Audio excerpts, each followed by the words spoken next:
Hello everyone, and welcome back to this last episode of this Hollow Knight Silksong playthrough. We will beat Lost Lace today and see the true ending, however long that takes, and that is the last thing I will do on this save file. I've decided. I am back today and rested and wondering what I should do. I feel like, I'm not really using a lot of tools against Lace anyway. I like the sharp dart. I'm gonna keep that for now. Warding bell is kinda... I'm not sure. The thing is, I feel almost like the tax would be a good tool against Lace. Because she also, she's in the air a lot, yes, but she also runs around and dashes around the floor a lot. The thing with the tax, with Trobio, I've seen that his whirlwinds pick them up and basically dispose of them.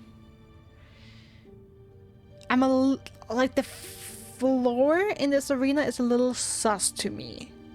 Just because it's not proper floor, it's void. So I'm a little bit afraid that I will throw the tax on the floor and they will just sink it. Like, it's basically water in a sense, but I'm also running on. I don't know. I have a little bit of reservations using them because I feel like they might not work in this arena. But yeah, let's try it. And of course, with two tools, it's also the question, do I want to equip the polyp pouch? But what do I wanna... that I would only do that if I commit to using tools, you know?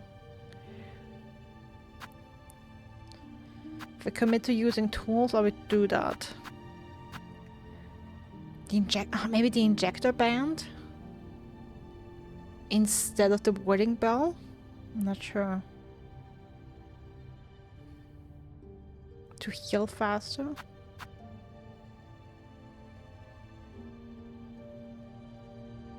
We'll see.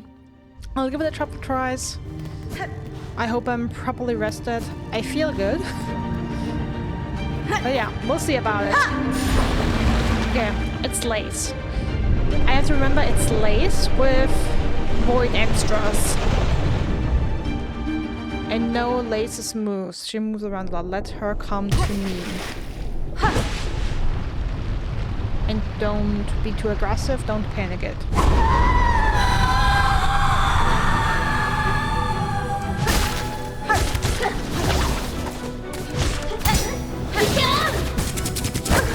Oh, come on.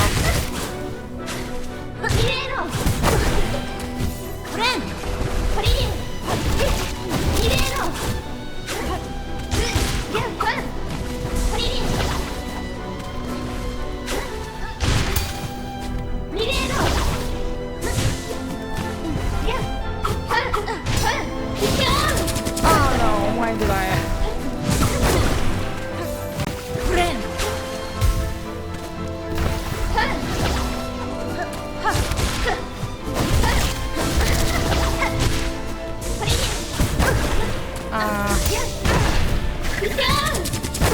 Yeah, that is not me being careful, that's for sure.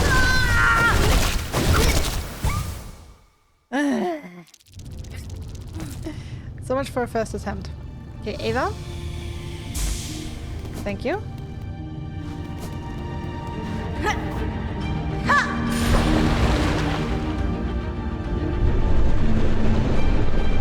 Focus. Focus, focus, focus, focus, focus, focus, focus.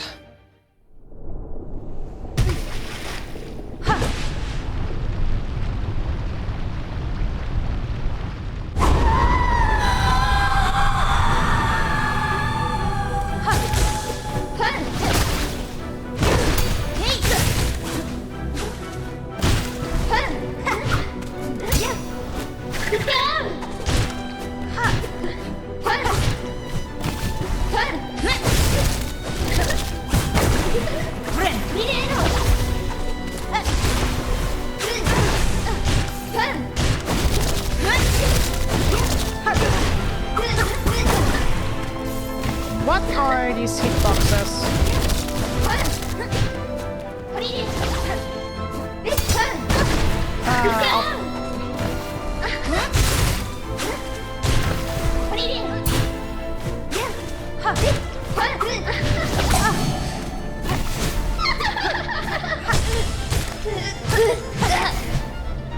Play that second phase now.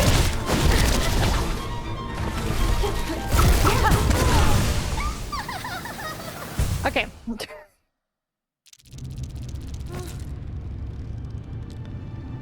Not as well rested as I should be. Come on. The thing is, I had the same thing happen with First Sinner. First Sinner, I had an hour and a half of extremely bad attempts that were bad because I made the same mistakes over and over and over, and I could see them.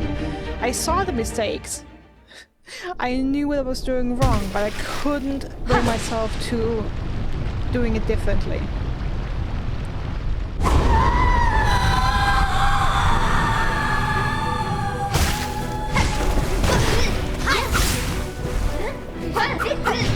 Move around first.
I hate this.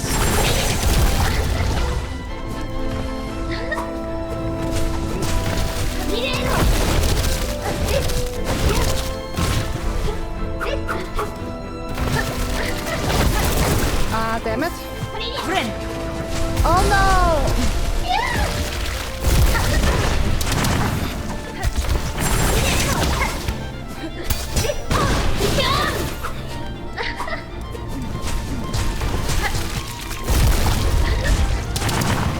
Oh, come on. Yeah.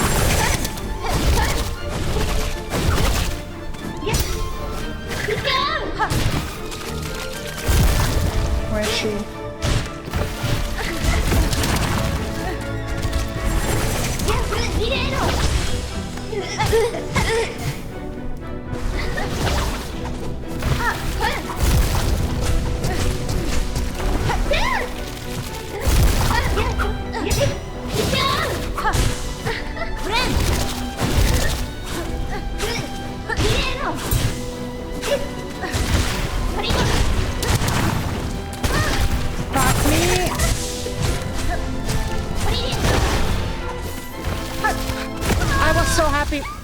I was so happy I got that heal, and then everything just went bad.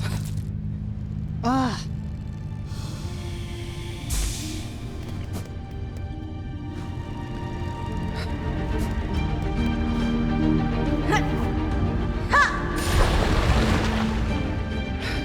With as little as possible, try to stay in the center. Keep an eye on the roofs.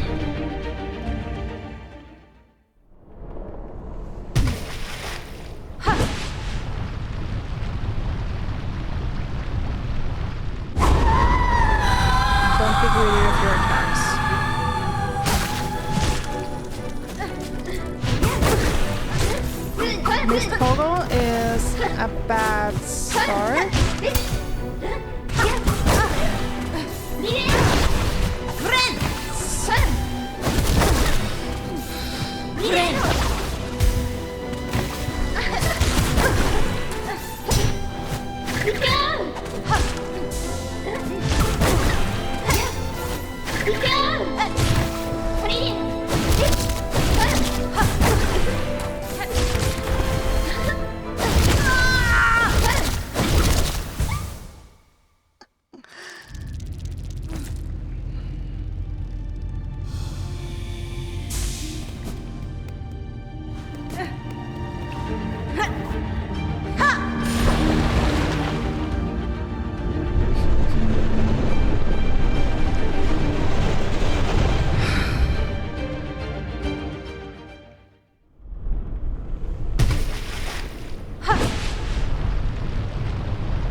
That's gonna fuck me so bad. I knew that.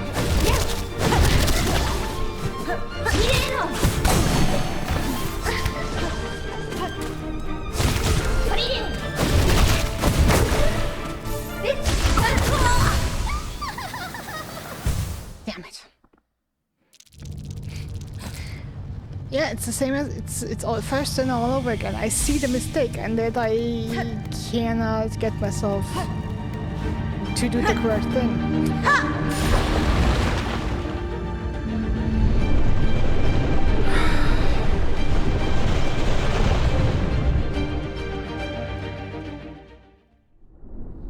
Okay.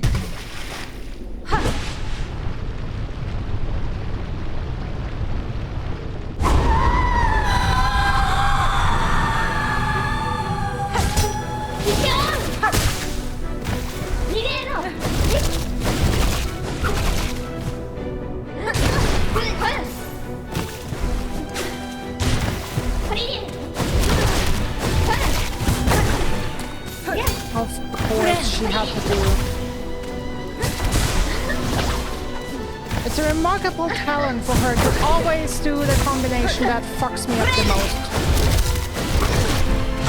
Here again, I heal and fall directly on her head. For some nice contact damage.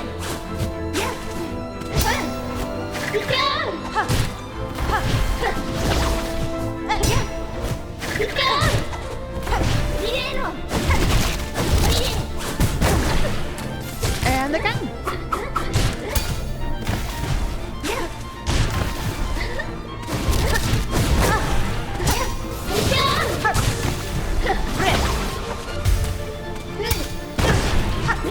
Why didn't I harpoon there? Probably because I had no silk. But still.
Fuck me, why didn't I move there? Sometimes I don't understand how I can get so unlucky. It's the places where I get hit.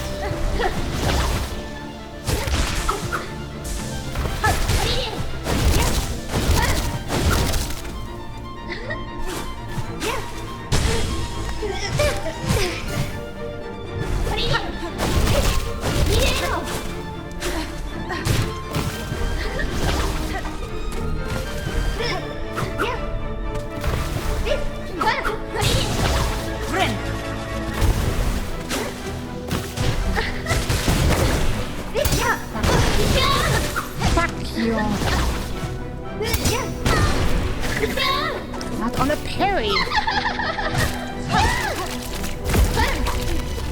I hate this. That's why you don't get stuck in the corner. Running it.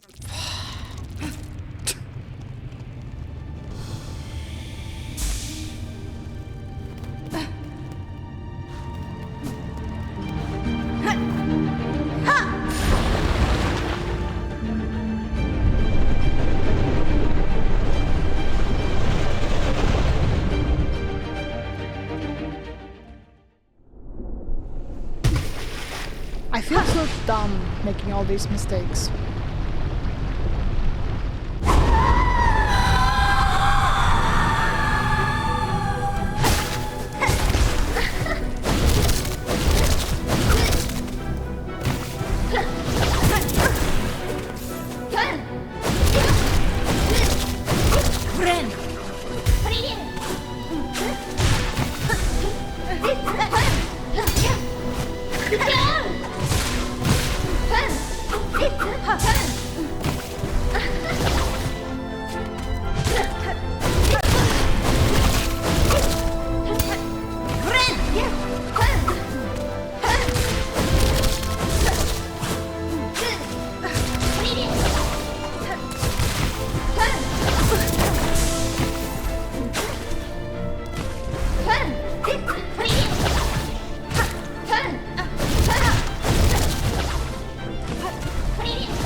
Of course. Don't panic.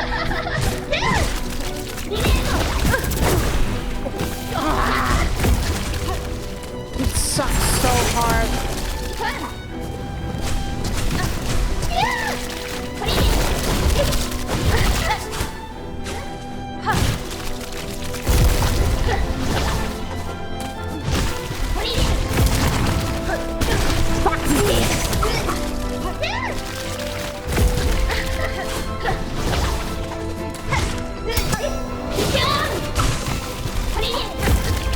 Now, not these! I need to heal, bitch!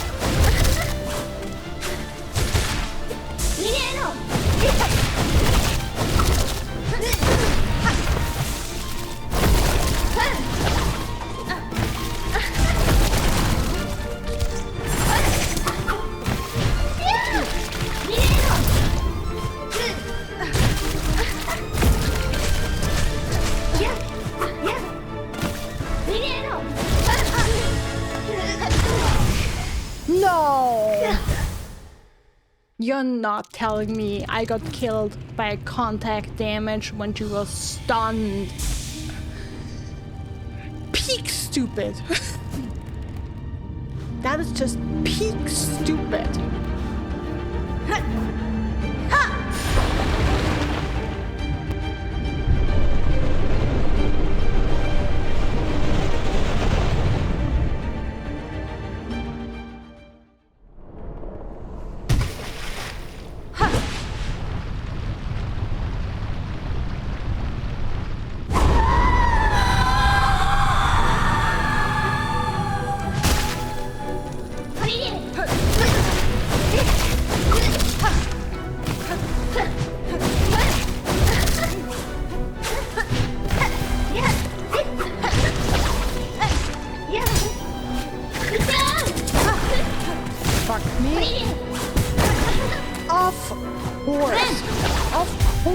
that is the attack. It's always the attack that gives me the most damage, and that is the most inconvenient for me because I can never be allowed to heal.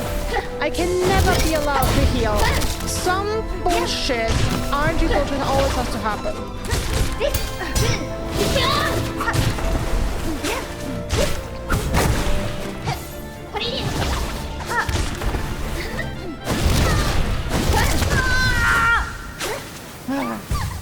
Okay, come on. You know what's funny? The cutscenes annoy me more than the last judge runback. Because the runback was annoying, but I was active. Here I'm sitting passive, I'm watching a cutscene over and over and have to watch Lace spawn in. And I can't do anything. Can't do anything to skip, I can't move, I'm just sitting there for 20 seconds doing nothing. Ironically, that annoys more than a minute and a half one breath.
Okay. The void wave gets rid of the ticks. Okay, I have to remember that.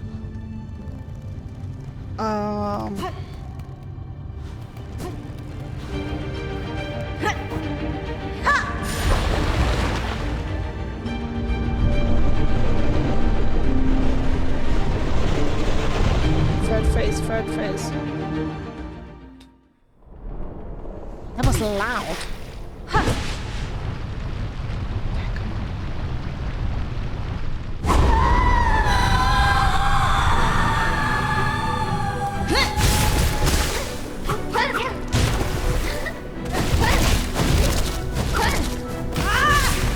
Damn it.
She was standing there, bitch!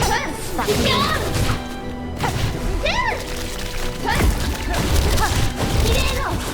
Of course she did that! Of course she did that exact move. Oh.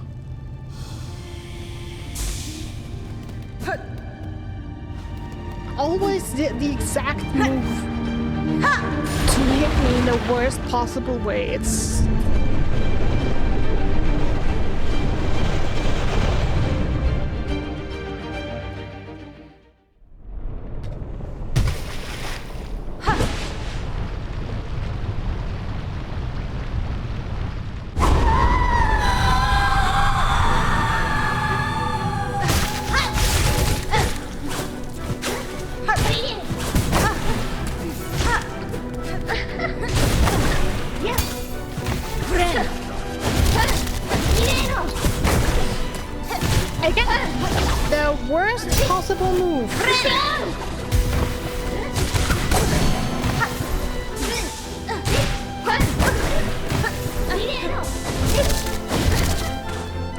She has a talent for doing the exact worst moves to hurt me, or I have a talent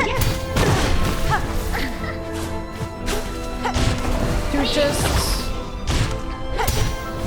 do the exact thing.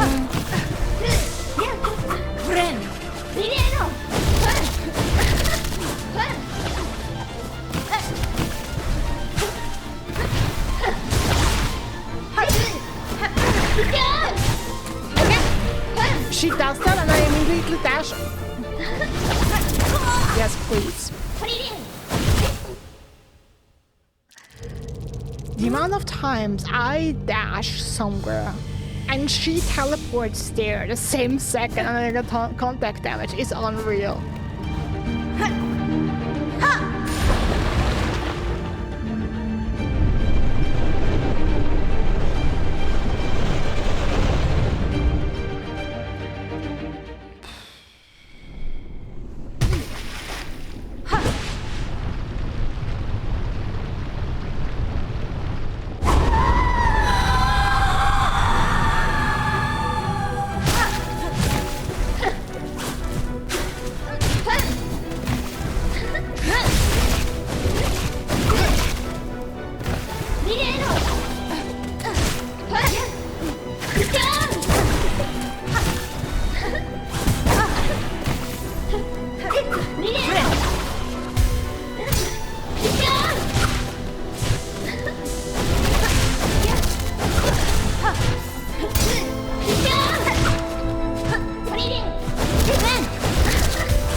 course I knew it. I knew since I healed up there that she would do that exact combo. Of course she did that.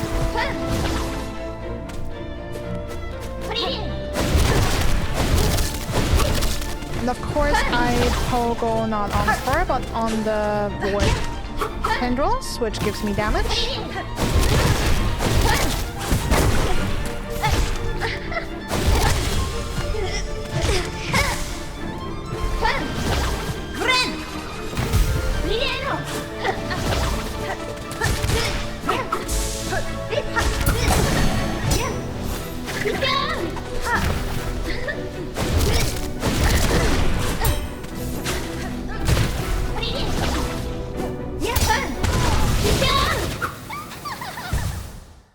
Harpooning into parries. So.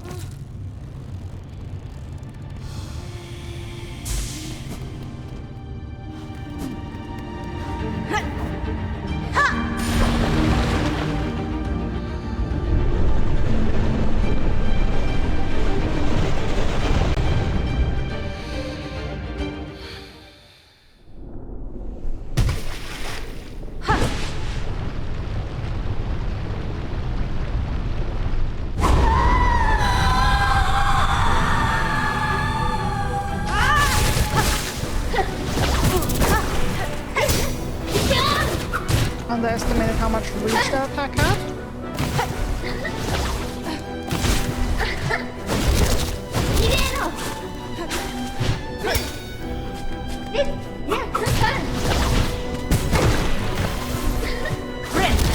The stupidest thing is contact damage.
Stop trying to pull ball.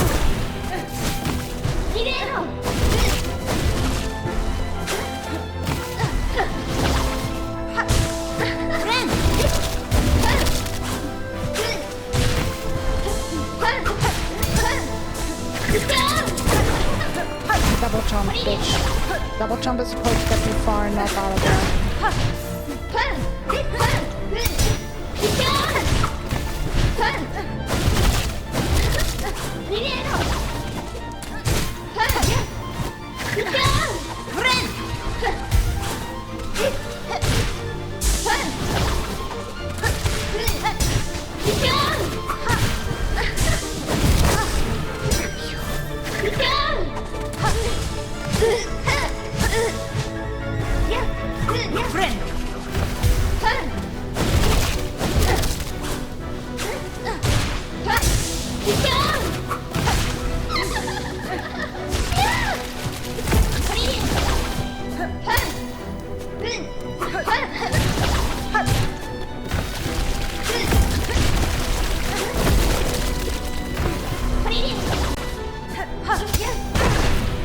Not on the carry, I know better. Ah, damn it, I thought she would be coming down. Where is she? Oh no.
Ah, damn it!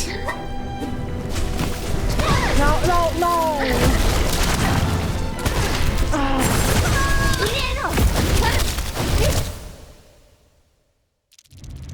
I saw all of these last 3 hits. I also happen. I saw them all coming.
I used the sharp dog, not the tool.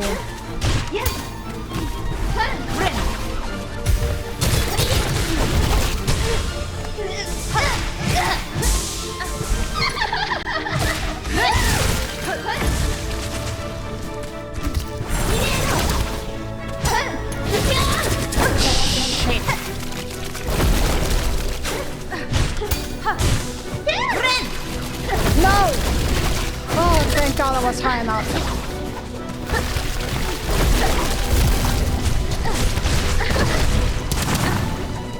That is so shitty to be stuck in the corner there. Oh, where's she going? Fuck me.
Run into her.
I dashed in straight into that. I dashed straight into that.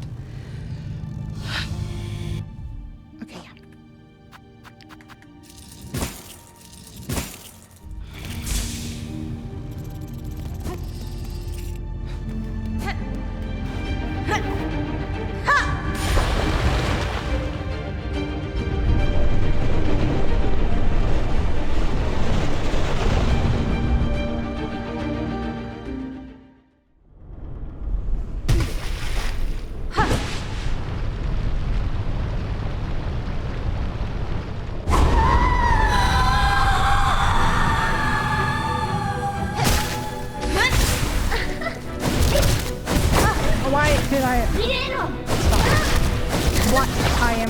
So dumb. Why did I even do that?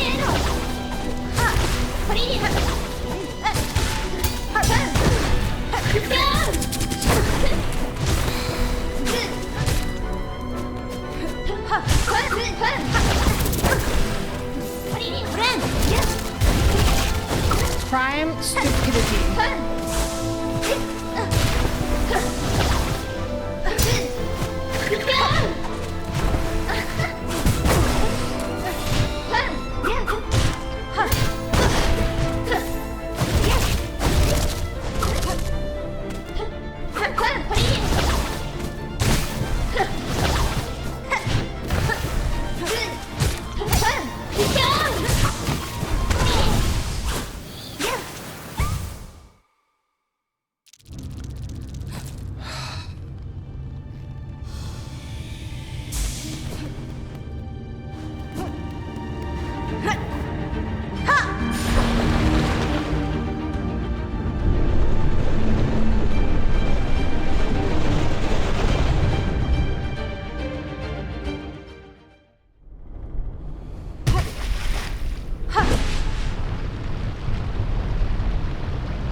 Jumping fish.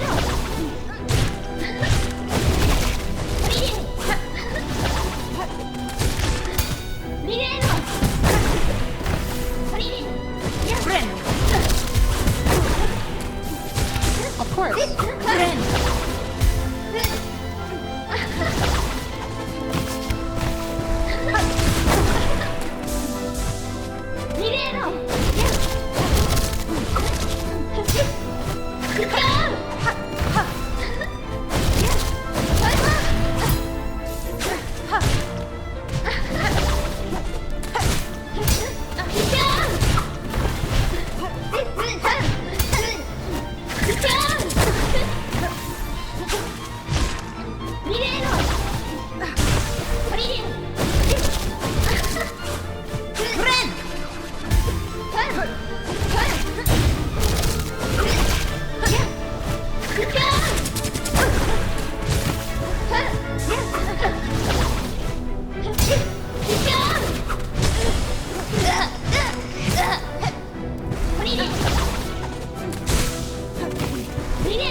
Yeah, in the corner with that projectile shooting attack.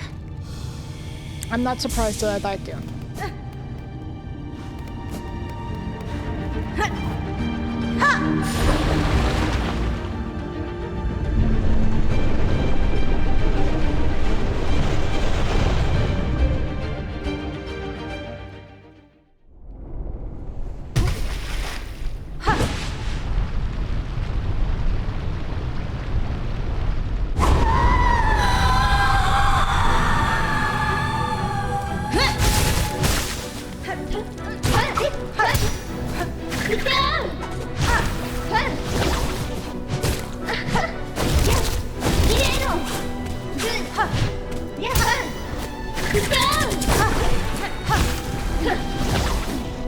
was above you, bitch.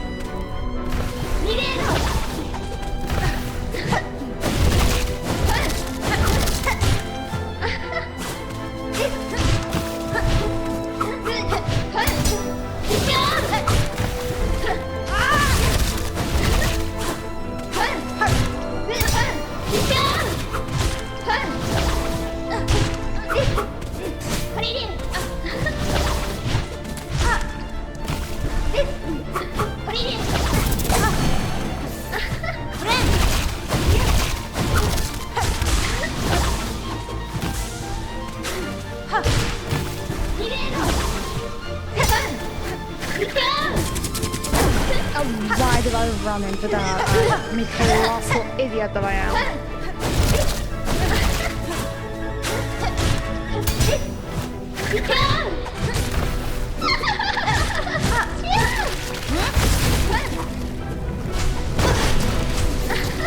I hate this attack. I hate it so bad.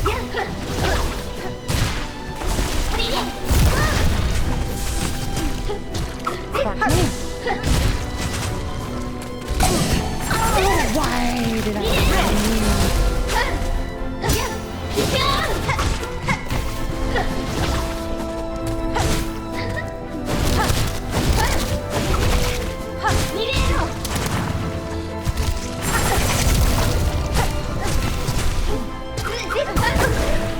I just wanted to jump. And of course, I get contact damaged.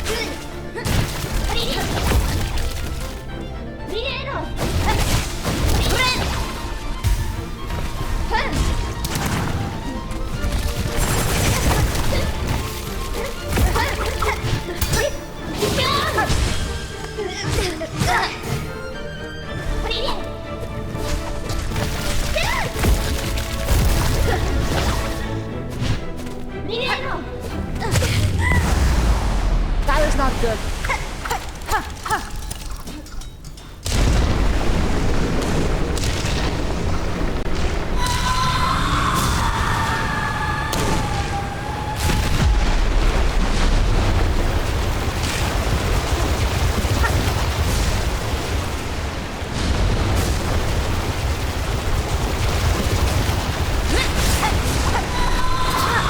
And I just not just waste all my sword.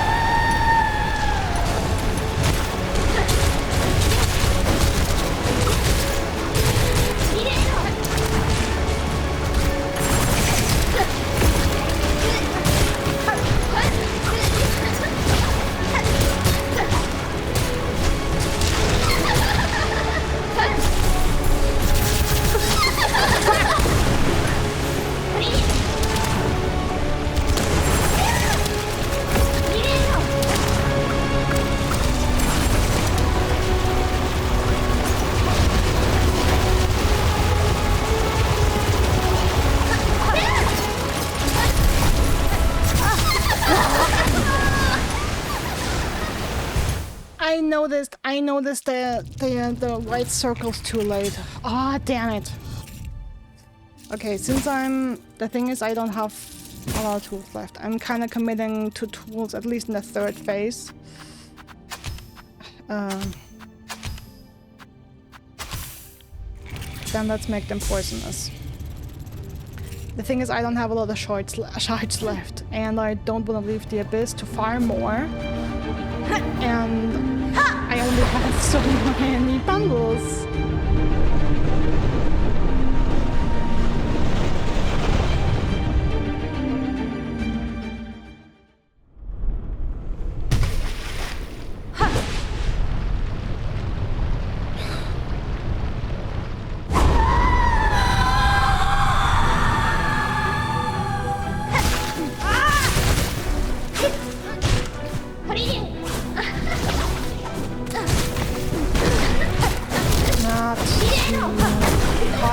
Damage.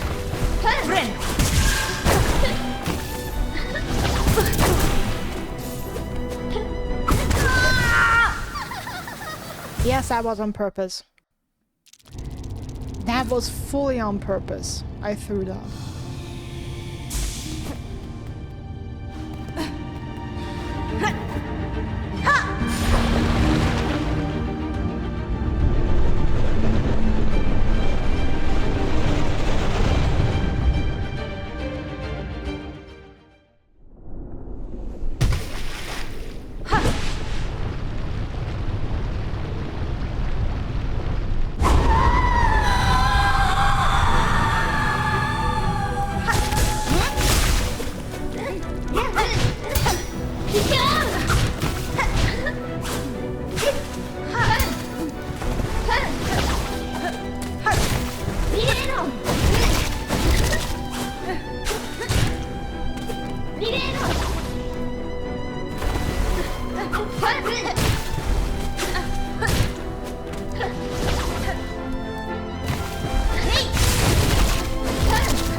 I'm throwing now.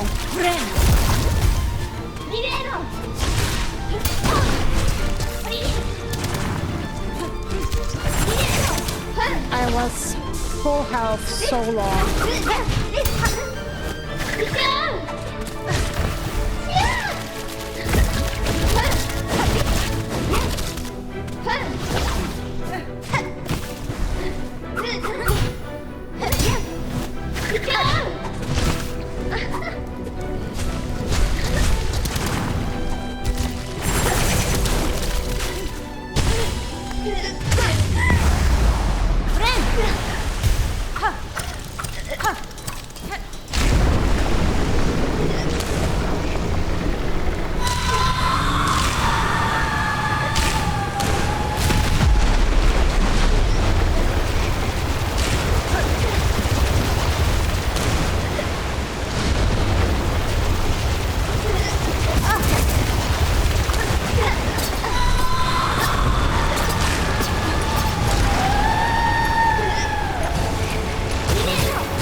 I'm completely relying on tools in the third phase. I'm sorry.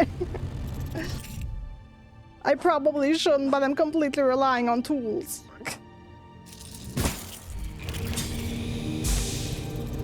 I really shouldn't completely rely on them.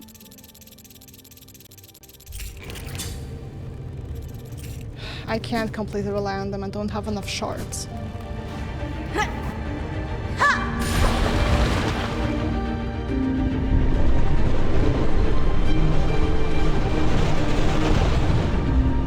I have to deal some damage.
Awful timing. Awful timing.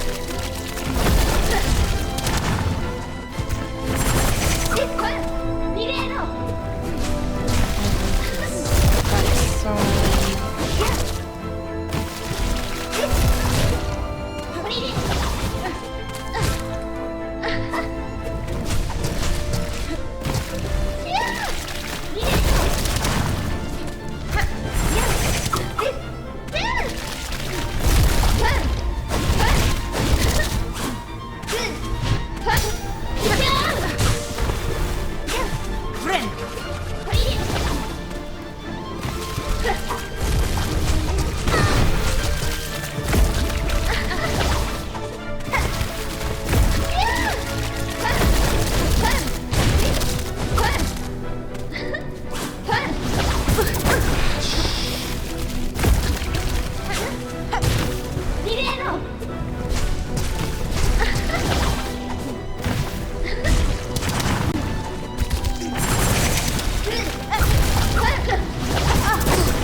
Guess I'm getting a little desperate here.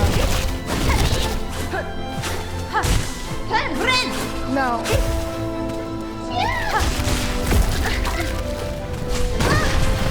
Fuck me, why?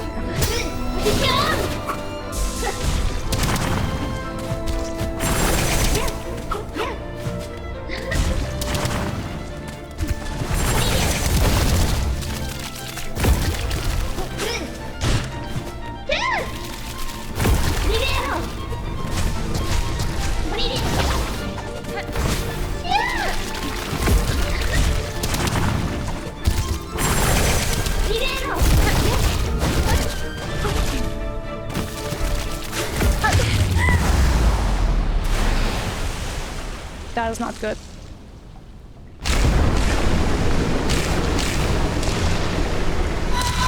Okay, I'm not using tools this time because they're expensive and I need to learn the moves.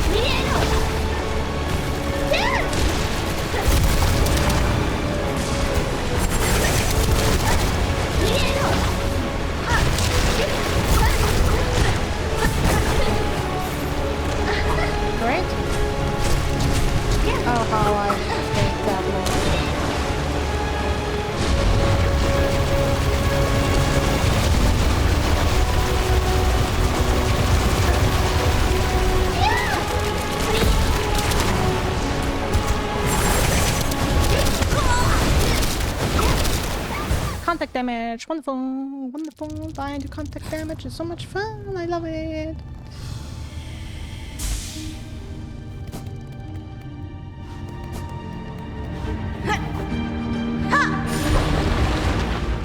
I mean, honestly, this makes me wish for a health bar again. And the thing is, I don't even know if a health bar would help or hurt. The thing is, I just wish I knew how much health she had left. On the 2 attempts where I reached the 3rd phase and used tools.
Making so many dumb mistakes again.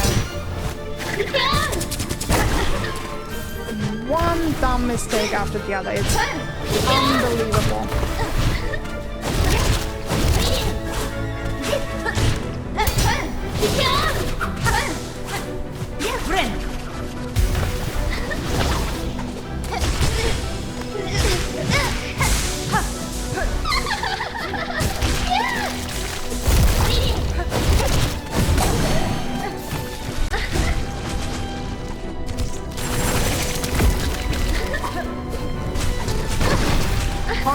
I knew that would happen.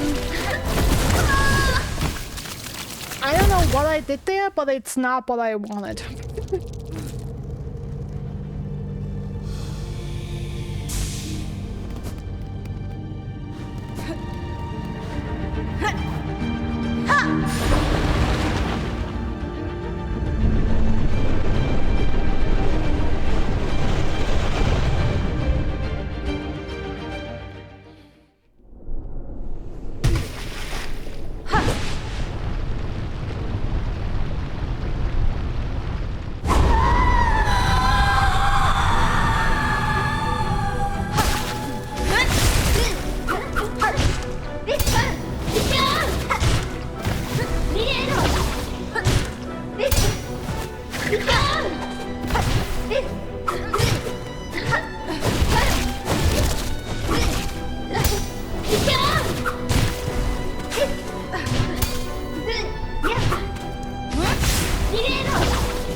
Specific attack.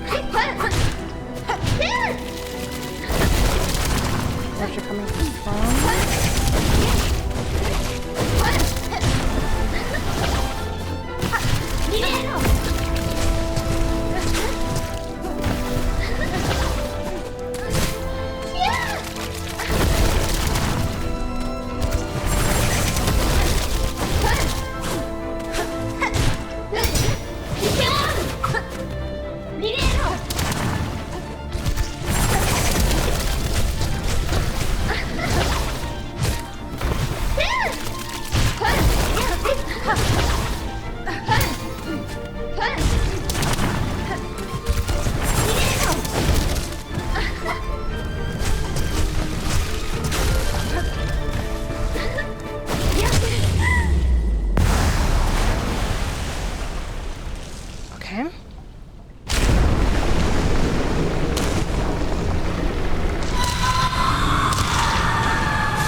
Let's try it.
Please, for the love of God, tell me this is it.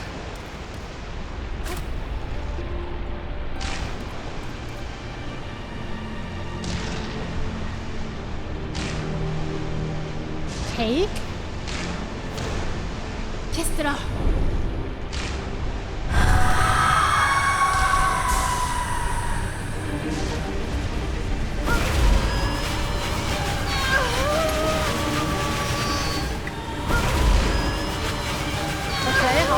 Time to charge it.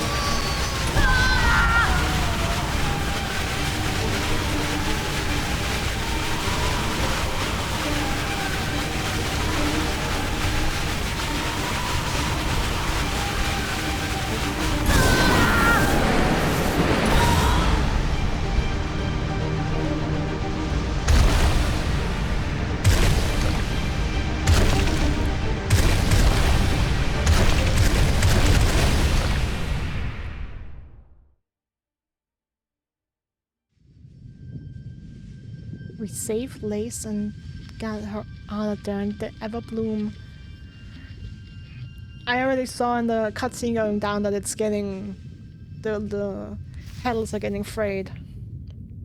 And it's gone, okay. And the void is coming for us.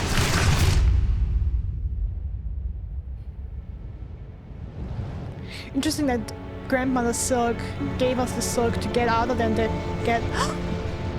Shut the fuck.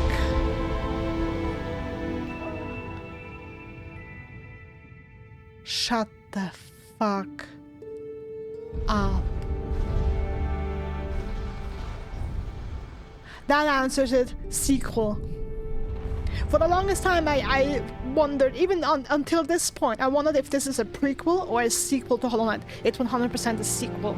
If you play the true ending, it is a sequel. Because that was the Shade of the Night.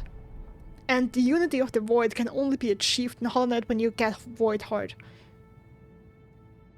So you have... So this is...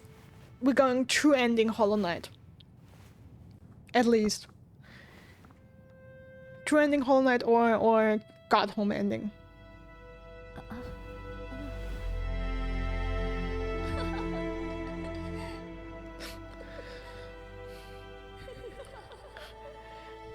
I don't know, I don't want to say at least she's still laughing, but yeah. Manic laughter to the end.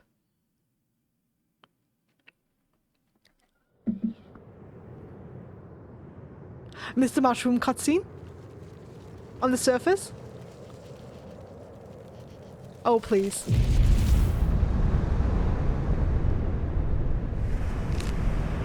Yeah, Mr. Mushroom. There we go.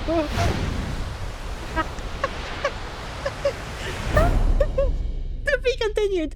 I swear if they make it, I would love... Okay, look. Team Cherry, even if they do not make another Hollow Knight game, and I would love another Hollow Knight game.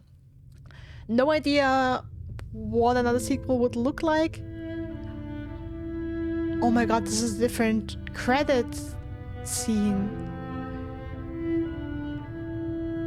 And I believe also different credit music. You bastards! You give the true ending different credits? That feels unfair. But I guess it's this is their way of saying, now you've truly finished the game. The other times it was just, yeah... it was just a break. God, I'm crying.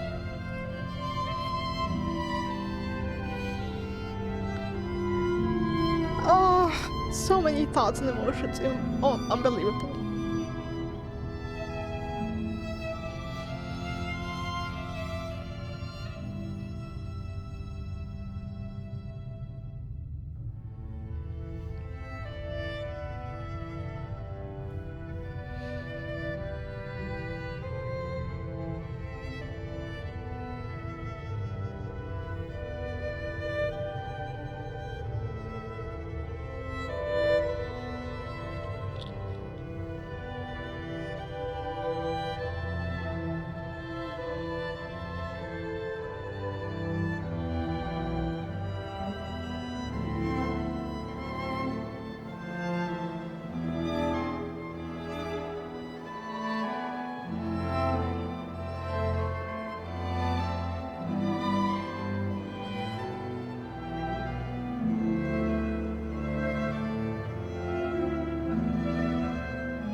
I'm pretty sure you're gonna have a new starting screen.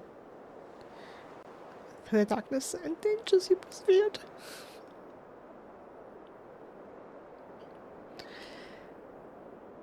For a second I thought we would have an additional ending cutscene. Thank you for exploring the world of Hollow Knight Silksong. I'm sorry. I know it's horrible when I cry. My voice is terrible. Let's meet again on the road ahead.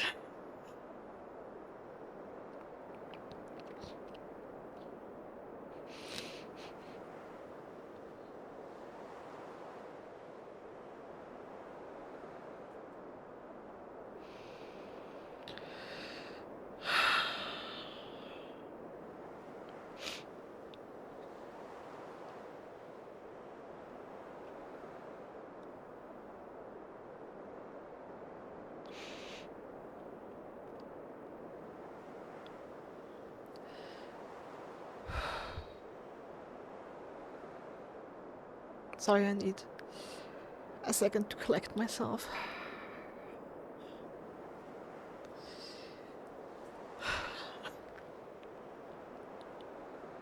It still feels unreal that I just did that. Like for an hour now. An hour and a half almost. It really felt like First Sin all over again, where I could see, all the time I could see the mistakes I made. Where I was too aggressive, where I went into moves too quickly, and didn't, like, again, my mantra is for Hollow Knight bosses, if you have a boss who moves a lot, you move less, and let them come to you. That's how I fought Lace 2 times before. That's how I ended up fighting the first Sinner once I took a little break. I literally did a 2-day break for that fight to really get back into the right headspace. And the entire 2 days, well, like, not the entire 24 hours, of course, but like for most of these days, I was thinking back on that fight and on my attempts, even the ones you haven't seen. They were like, I told you that back then, I had started a recording for another episode of about 20 minutes. Like 2 minutes of that was getting the Weaver effigy in the corridor I'd missed before, in the slab at the bottom. And the remaining 18 minutes were just first Sinner attempts, but they were all exceedingly horrible. They were exact same as the hour that you've seen, where I made the same mistakes but was too aggressive, where I constantly used the harpoon, had no silk to heal, constantly ran into the swords and into her attacks because I was too overeager, too aggressive, where I constantly didn't look out for her tells to what moves she's gonna make next. Where I got constantly slashed by her claw attacks, the 2 she does. Where she got to heal because it was too far away and couldn't get there, or tried to get there and took damage or died. And I saw the mistakes. The same with Lace now. I saw the mistakes every single time. And I wanted to do better and I couldn't. So having an attempt now that worked somewhat beautifully, I have to say, like entering that 3rd phase with almost full health and almost full silk, and even the 3rd phase, for a long time I didn't take damage. I tanked, if I remember correctly, it's a bit of a blur right now. I tanked a bunch of damage in quick succession at one point and almost died, but Jesus Christ, that I managed to save enough silk for that heal. Oh lord. And tools. I don't know why I feel so bad about using tools. Something is wrong with me mentally. That I feel so bad. It feels like I'm cheating in the game to use the tools. I don't know why. It makes no sense. There are 57 tools at my disposal. I mean, not all of them are like traps, but that is like the whole, like one of the selling points of the game was that you would have combat that is like lethal, acrobatic, with a lot of tools and traps. That was one of the main selling points they advertised from the very beginning of the game that you would have traps and tools you could use in combat. I don't understand why I'm so against using them. Why it feels so wrong to me. It just a little, sorry, little rant. My brain is weird. I don't understand it. It literally makes no sense. Thoughts on the ending. I'm totally mind blown that you have the shades not just of our vessel of the night, but you could see all the other vessels in the background.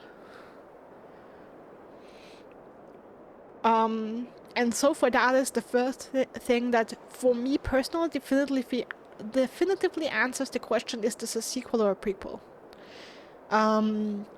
Because I talked a long time ago, many episodes ago, how I always had the little theory that Silksong might actually could be a prequel.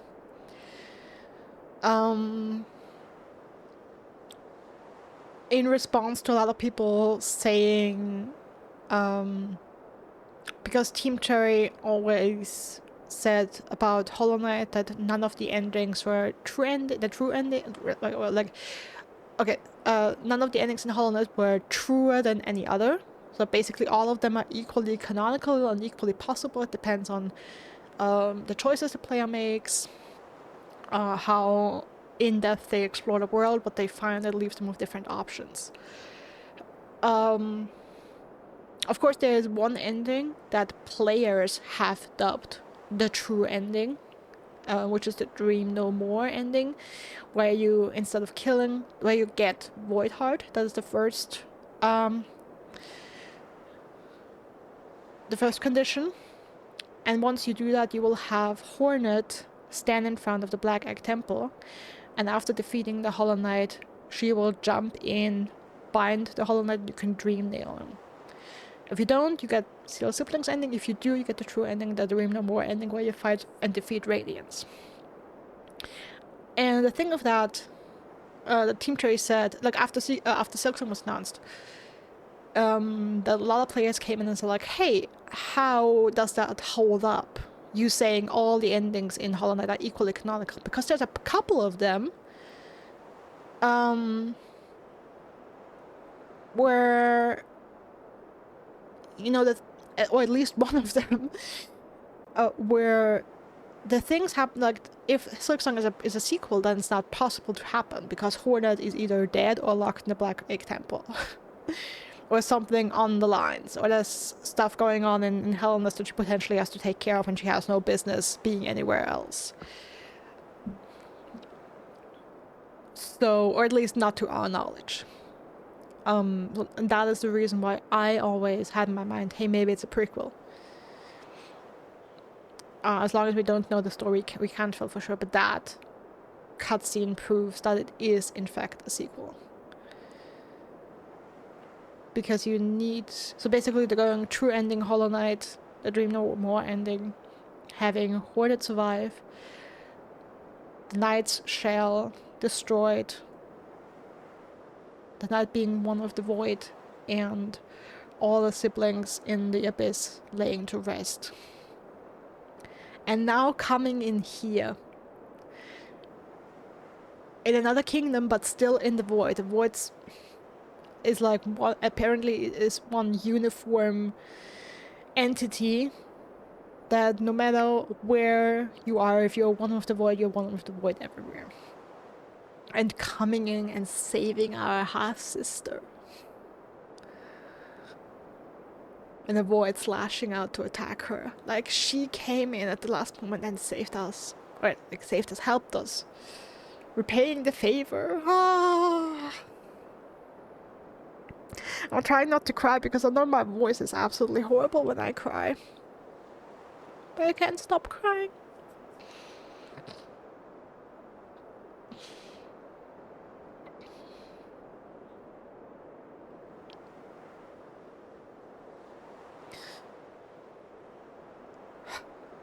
And of course, Mr. Mushroom. So it's basically very similar to the Mr. Mushroom cutscene at end cutscene that you had in Hollow Knight, where you had an area of the game and then the line in the sky, and it zoomed in and there was Mr. Mushroom flying around, and it was just fun, and to be continued. And I have to say, I don't care if Team Cherry makes another Hollow Knight game or not. If they say, hey, 2 games is where it's at, and that's it, that's perfect, fine. Like 100% happy with that. Like the last thing I want is for Hollow Knight to become, I don't know, Assassin's Creed, or I don't know, Call of Duty, where you have a game every other year, and it just gets progressively worse because there's so much repetition, and it's just being milked for money because the franchise is popular and anything like that. I don't want any of that. If Team Cherry says, hey, we still have cool ideas for other games in this universe that are prequels, sequels, what the fuck ever, like a sequel to Hollow Knight set in the time where Hellnest was still standing but slowly falling to ruin, so like the last days of Hellnest, witnessing its final fall, something like that, or playing as one of the 5 Great Knights, or as the 5 Great Knights, or playing as the Vest. Like, I don't know if there's a story there. A game playing as the Pale King. Look, I don't know if there's a story there. How much sense any of that really makes. But I can see potential. Like, especially I feel like a prequel to Hollow Knight, where we would play as one or multiple of the 5 Great Knights of Hellnest, is probably the most interesting idea. Or people have said, hey, what if we had a game where we play as Cruel? Because people like Cruel a lot, and he goes on adventures outside of Hellnest and then returns. That's an idea. There's a couple angles you could take that I can see. I don't know if Team Cherry sees any angles, if they have still ideas, if they think, if they have ideas for a 3rd, a 4th, a 5th game, sequels, prequels, what the fuck ever. I'm just saying people would probably be down. As long as the quality of the art, the music, the combat, the gameplay, the exploration, the storytelling is... like, it's up there. It's far up there. It's so high up there. It's so good. Yeah, so as long as the quality stays the same, I think, and yeah, the world of the franchise is clearly popular. So as long as these guys have ideas for this world, I'm sure people will be willing to buy and play pretty much anything they do. And also, I mean, I've heard a couple months ago that Team Cherry apparently has trademarked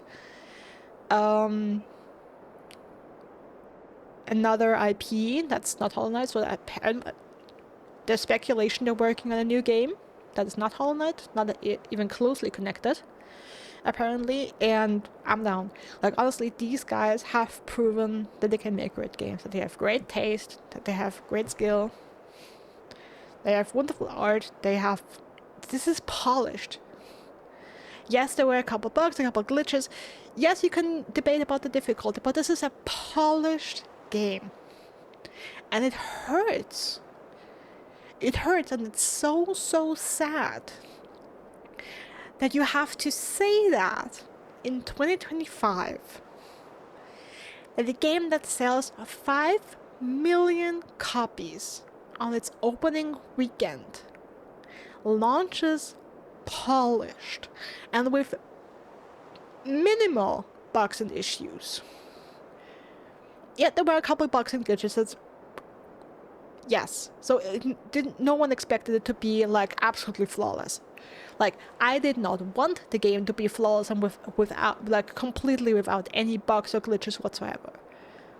Because then I would be like, the poor speedrunners. What are they supposed to exploit if there are no bugs and glitches? At least glitches. Maybe not bugs, but glitches. And that's how you get the amazing speedruns with skips and whatnot. And I'm like, that are just insane to watch. But yeah, I think I encountered 2 glitches in over 100 hours on this save file alone. We're gonna see in a minute, but it should be 101, 102 hours, something like that. There we had more wing glitching when I saw them on this save file. And they were knocked down in the second phase. And that was kind of an annoying one. I had that glitch in bile water in the arena for Roll the Grade. I don't remember what they're called, but the bile mosquitoes, the bile squids. I don't know if they're like the big bloated round bugs. Where I pushed one of them on the water, and then they were glitching up to the ceiling, and I couldn't hit them anymore. That was a more annoying one because it forced me to die and restart the arena, which since that arena and that fight is already annoying, has a pretty annoying run back, was extra annoying.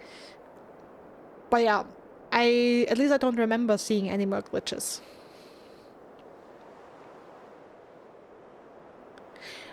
The only thing that I kind of think is a little dumb, I said it, I've had a habit,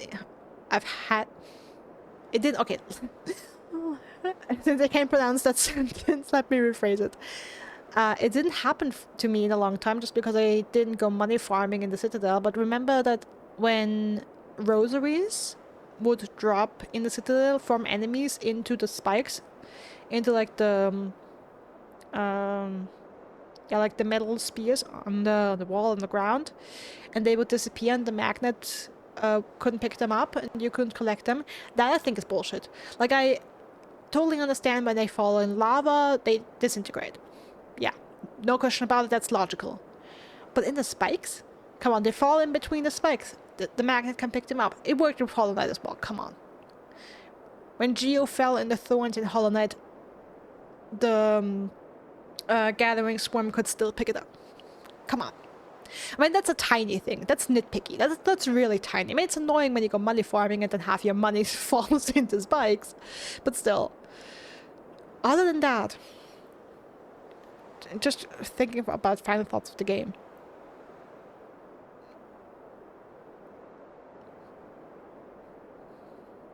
Yeah, this is a masterpiece. It's a fantastic game. And yeah, one of its standout features, and again, that is so sad to say, one of its standout features is that it released pretty much flawless, or as close to flawless as you can get in gaming, in game development, in software development. And it's sad. It's sad that that is not the norm, that is a standout feature for a game these days. Because a lot of games, especially the expensive ones, launch so broken that it's really embarrassing.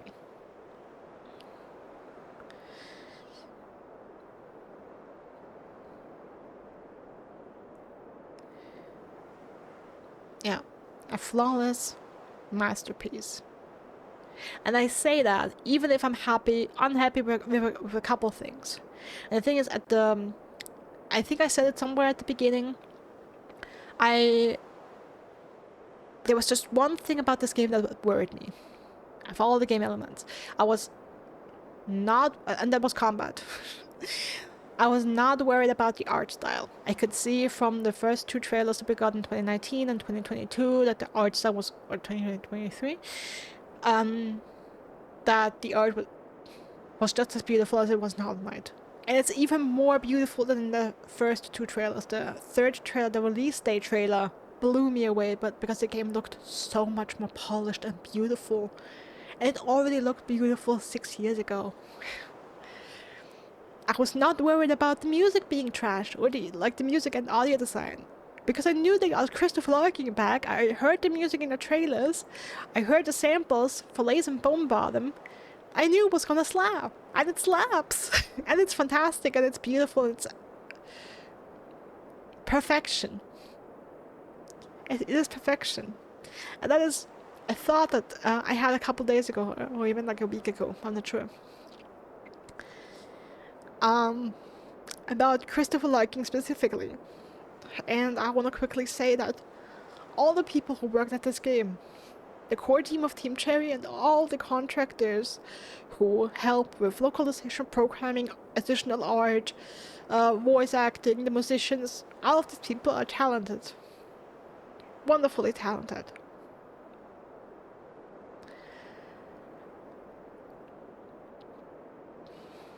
But I want to say something specific about Christopher Liking. This man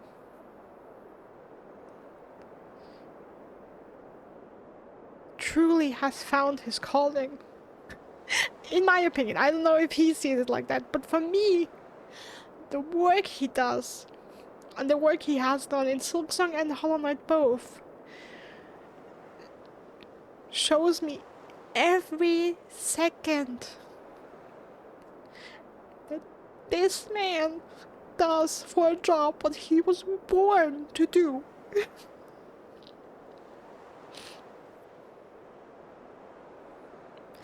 Because you're not this good at something if it is not your calling. It is. And I hope he does it for many, many more years.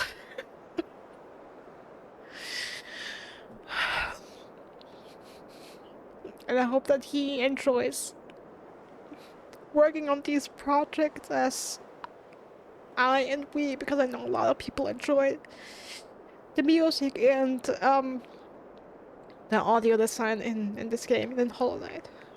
It's one of the most praised features across the board. How amazing the sound design and music are.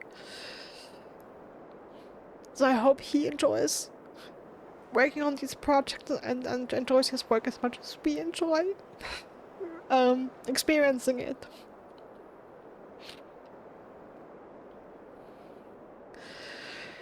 And yeah, so all those things, the art, the music, the storytelling, I wasn't worried about one bit. I wasn't worried about the map being crazy and not having enough secrets to explore or having weird level design or anything.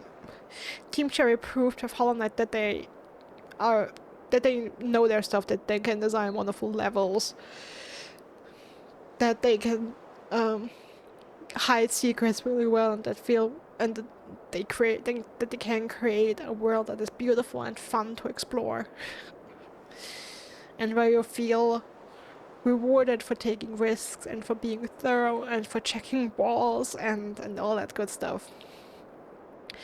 And the only thing I was worried about was the combat, because I knew it would be significantly different from Hollow Knight. And I have to say, for the most part, for 98% of the time, I either enjoyed it or I was at least okay with it. Like, flying enemies are my big nemesis. And I think I'm not alone with that. If the hate for the primal aspect tells me one thing, it is that a lot of people struggle with flying enemies. Especially ones that shoot projectiles at you. And we have the same thing. Like, we have a similar enemy here. And we have a lot of flying enemies in the air, and I've already watched a couple other people play, and they've struggled with flying enemies as well. Specifically flying ones. So yeah, but of course, my biggest pet peeves my biggest issues with the game lie in the combat. High Hall's Gauntlet is extremely hard. With tools, it was very much doable for me at the end. And I think a lot of people will end up getting with tools. But again, my bigger issue was not exactly. I mean, one issue was how hard, especially that last phase with the two choir clappers, I believe they were called. That's a little ridiculous to have two of these guys in there, and especially as I did a couple of times, because it felt so off balance compared to the other two songs, the Architect song and the Vault Keeper song. Getting these felt significantly easier, and so it felt like a crazy difficulty spike, but that was inexplicable to me.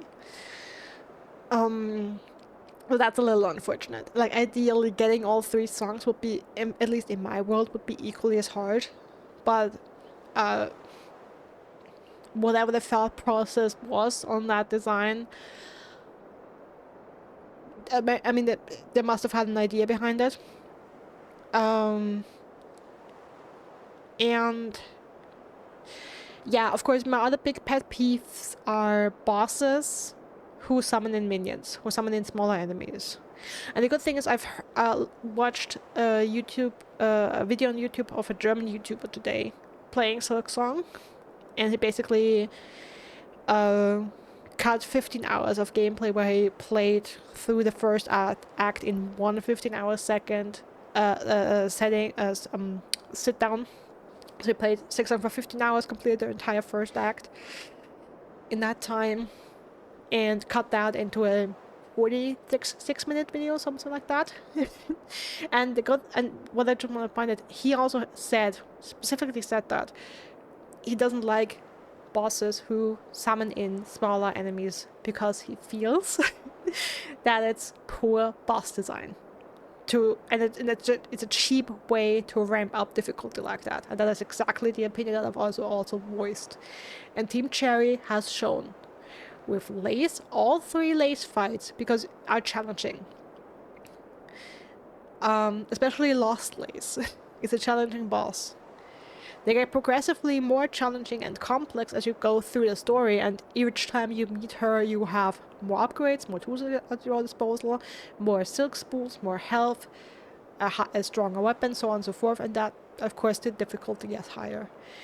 Trobio, both. Even Tormented Trobi, even there's a lot going on, it's a wonderful fight. I loved Grandmother Silk. I loved the first Sinner. I loved the second Sentinel. I loved the Widow. All wonderful fights. I even like Chef Lugoli. The only thing I don't like about Chef Lugoli is that you have the maggot effect going on, because that is annoying as hell. But the boss in itself is quite fun. And honestly, his moveset is not too crazy. I guess that's why you have the maggot effect in there. Instead of summoning in enemies, you have that to make it a little harder. Last Judge. A fun fight. The run bag was annoying. But the boss itself is amazingly fun. So yeah. They can do it. They're absolutely capable of designing great bosses that don't need to summon in enemies. Again, the one I minded least who did that was Moss Mother. And the one I minded it the most, I think, is Savage Beastfly. But Brood Mother was also extremely annoying.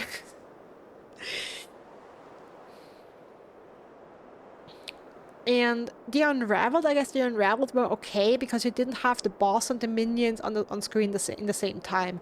That is kind of okay when you have in-between phases where you fight a couple minions. That was okay.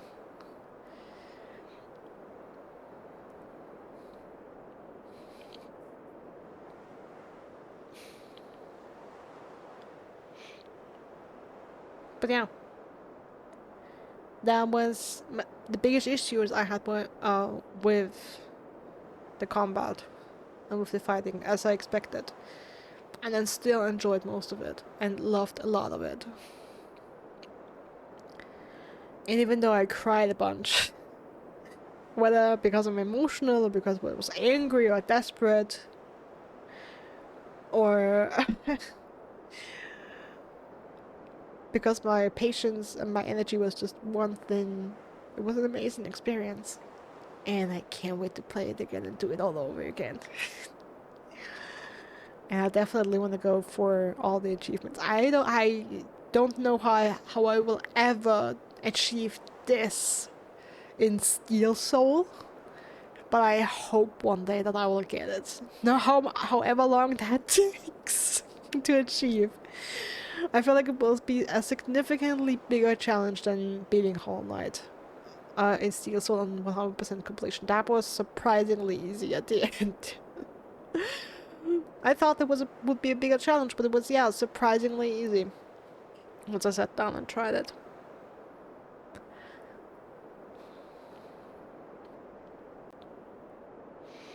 And also the question about all the things, like the fights I didn't like, the gauntlet in high halls, other combat moments where I freaked out and was like, why is this so hard? Why did you have to do this? Why? I hate this. I don't enjoy this. This is not fun. Coral Tower.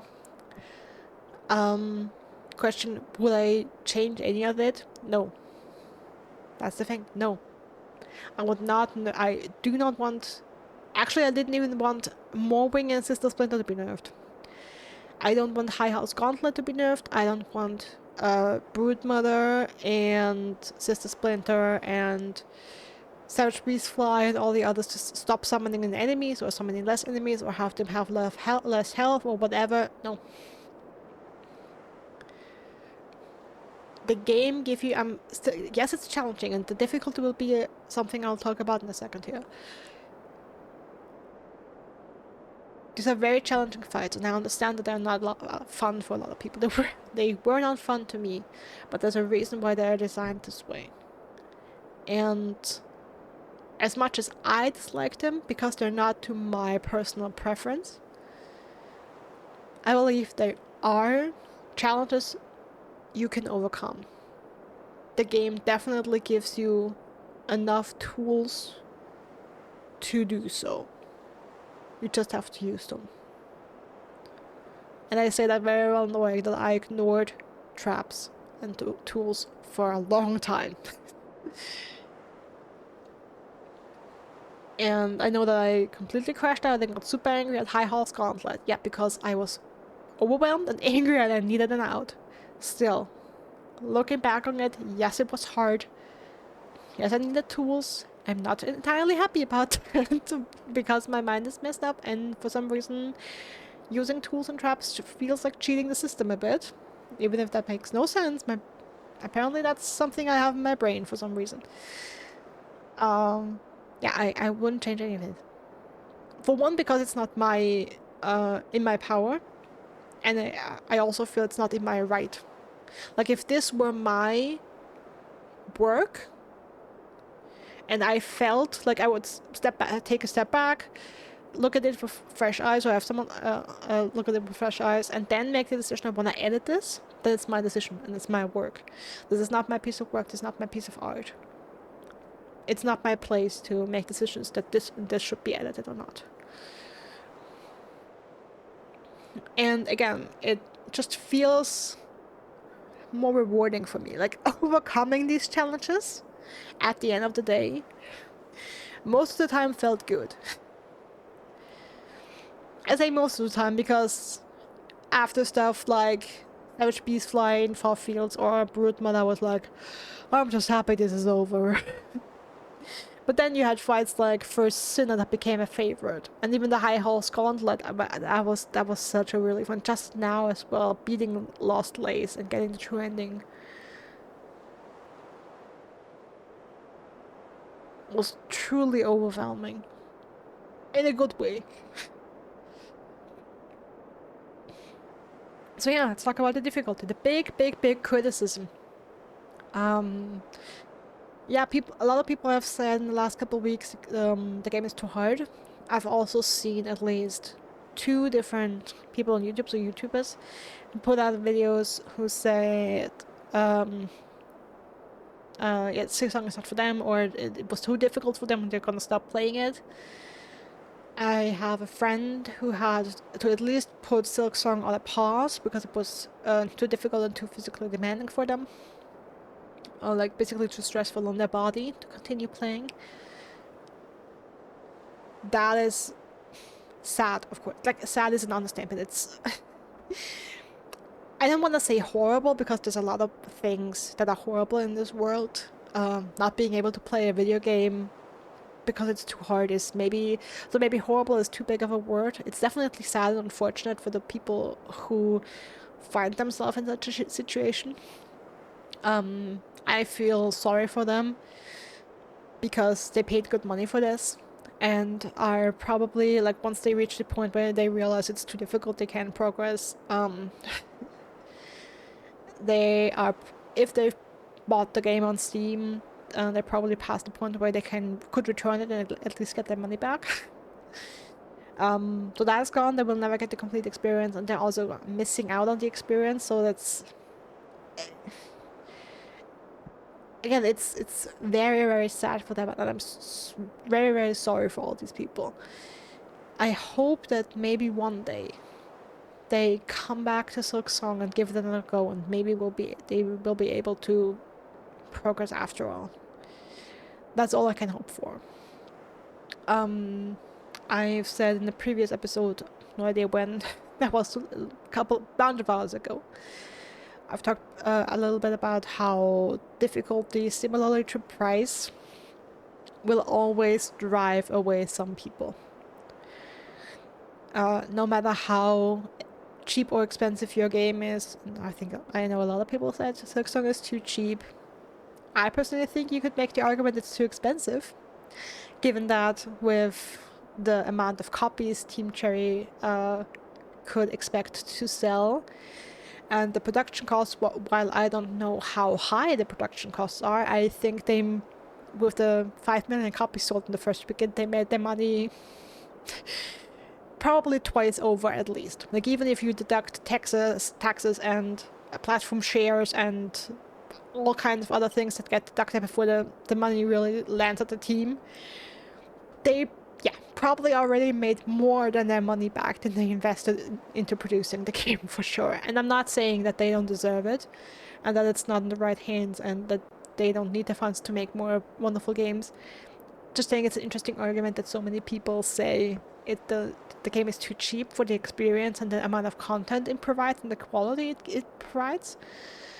But not that it is too expensive, because they could expect to sell multiple million copies in a very quick time, and could have basically got them had a return on their investment with even a much lower price. But hey, that's just me. But yeah, any price, no matter how low, will still have a game be inaccessible. Even a $20 price tag is too much for some people to afford, unfortunately.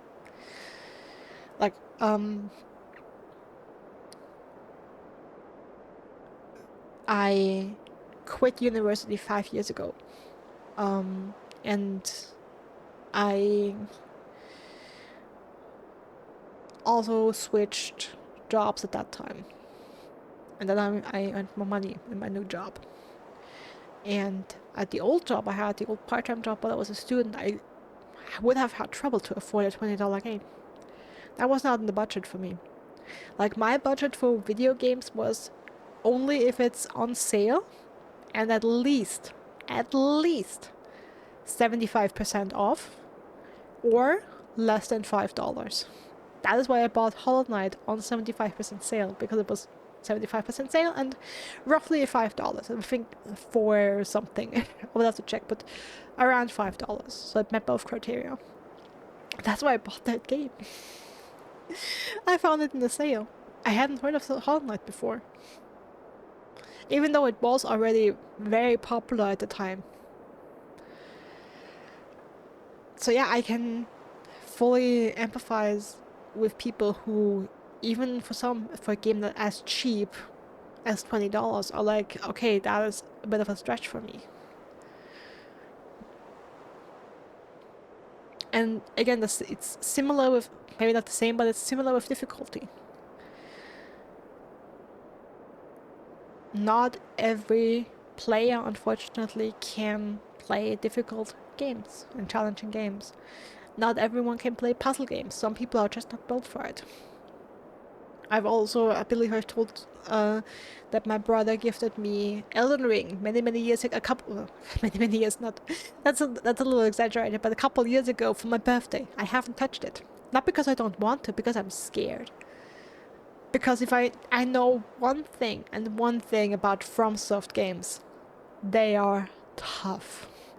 And I'm scared that they're gonna be too tough for me. That's why I've never touched it, and I'm not sure. I hope I will have the balls one day to touch it. I'm not sure I will though. So yeah, I can very much understand people who say this is too tough, I have to put it away. And also people who say, I've heard that this game is really hard, I can't buy it or won't buy it because I'm not built for that.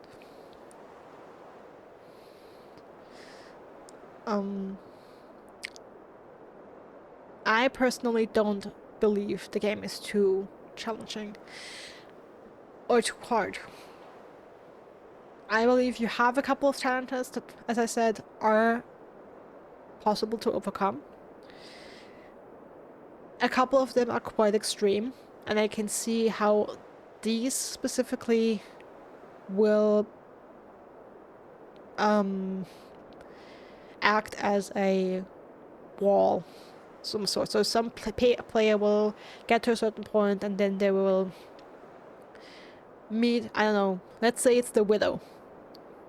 They will meet the Widow and that will be their boss. That will be a complete roadblock to them and they can't be there. For some people it might be High House Gauntlet. For some people it might be Lost Lace or any lace fight. For some people it might be Savage Beastfly. The thing is, not all bosses block the equal amount of content. So a lot of bosses are purely optional.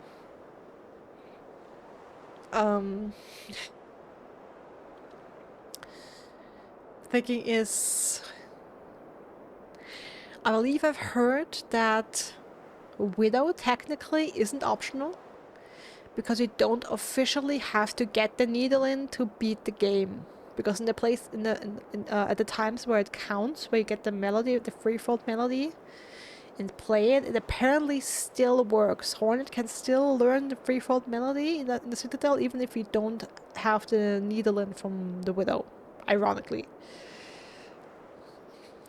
You wouldn't think it's possible, but apparently, as far as, that's what I've heard. Again, speedrunners. And like there was a video on someone talking about how to beat the game by fighting only 5 bosses. And the Widow was not one of them. So yeah, for me personally, it wasn't too hard. Even though I didn't cope well with some of the harder challenges. I wouldn't change a damn thing about this game. Not a damn fucking thing. I wouldn't nerf a single boss. I wouldn't nerf a single arena. It seems they've already done that. If they continue to doing it, that's up to them.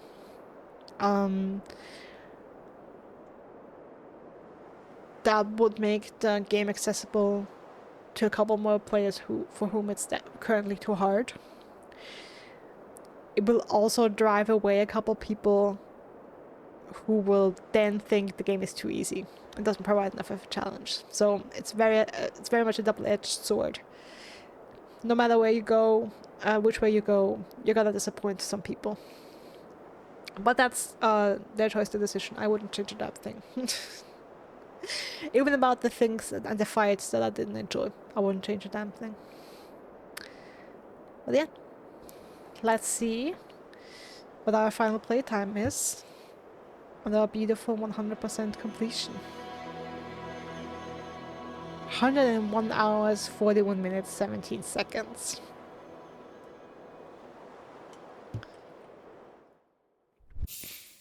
Yeah, so roughly 102 hours.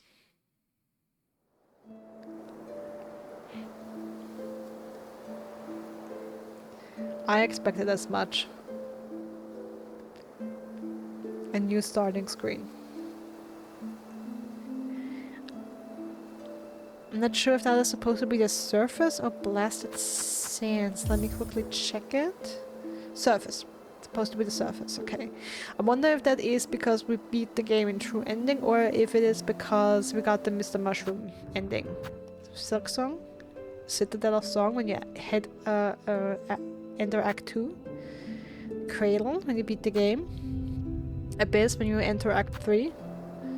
And Surface, okay.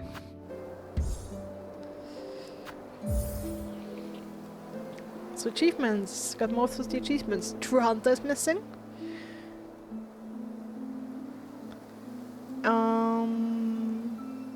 That hidden secret must be for getting the heart from the coral tower.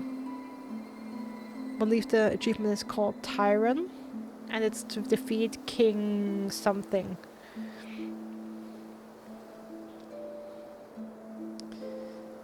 Snail Silk.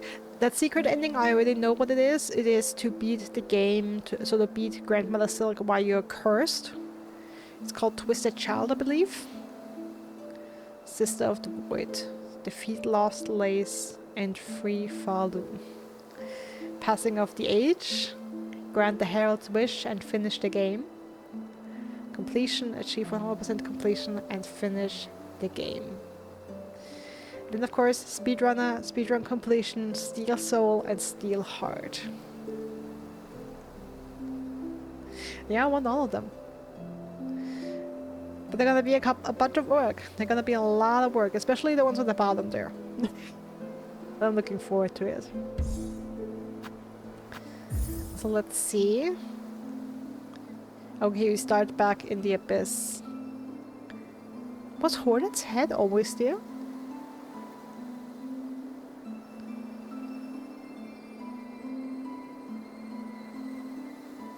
Okay, let me just quickly check if something is different or if it's really just you start before the fight. At the very end of this.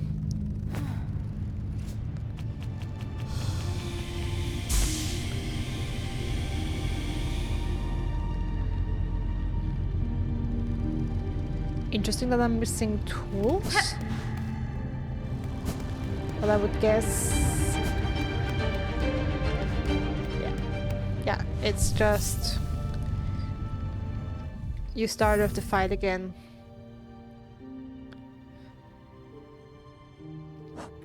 And then you fight Lost Lace again and...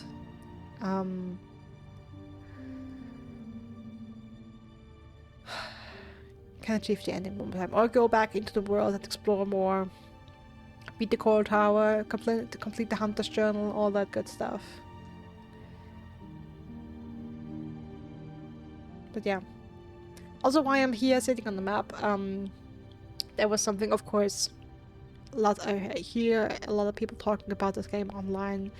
And of course by now there's a bunch of videos getting recommended to me by the mighty algorithm of YouTube. They're like, hey, these hidden details in Hollow Knight Silksong, and some accidentally spoiled me, others didn't. Something interesting that I haven't seen but I found it interesting is that apparently in Belhart, but if you save at the Belhart bench while the town is still haunted and leave the game and come back, you're apparently strung up in the air with the other guys but can free yourself. That is a wonderful detail that I didn't see. And someone else I heard also saying that's so amazing. They replayed this game and noticed that in the first and second act all the silk threads were pointing towards the cradle, which makes sense because they all branch out from Grandmother Silk. She's at the top and branching out of the threads. And in Act 3 all the void tendrils point towards the Abyss. And yeah, just those and a million more tiniest details that people make videos about and talk about and pick apart in lore videos and whatnot just show how great the team is, like Team Cherry is, at making these games. So much love and so much attention to detail and so much thought put into every single frame, in every single room. And you just love to see it. And it makes me so happy to play a game like this, where you can really see just how much love is into this. I appreciate that. No, I feel appreciated. I feel like this game appreciates me as a player. Just as much as it probably was fun just for the developers to make this. But yeah, they made something absolutely beautiful. And let's go to the menu. And with that ends the last episode of this Hornet Silksong playthrough. I thank you all a lot, very, very much for watching. I hope you had a great time. I wish you a wonderful rest of your day, night, evening, morning, afternoon, whatever it may be for you. Stay safe, stay healthy, and I hope I see you again soon in another game, or maybe in another run of Hollow Knight Silksong, because even if this playthrough is over, we have some speedrun achievements and some Steam Soul achievements, but those are probably gonna take a while. But eventually I hope I will stream them on Twitch, and yeah, if you're interested in watching me play Silksong one day or something else, feel free to check that out. Have a great rest of your day. Bye.